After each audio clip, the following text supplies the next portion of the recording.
ప్రాణం అని విన్నవించు ఈ పాటని.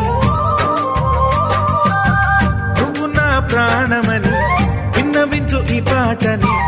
ఎక్కడో దూరానున్నా చుక్కలే విన్నా గాని కదిలించలేదా కాస్త కూడా నీ మనసుని.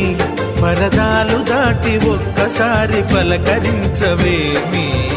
అందరినీ ఇలా వెంటపడి అడగాల సరదాగా నువ్వే ఎదురైతే సరిపోదా. నిద్రపోతున్న రాత్రి నడిగా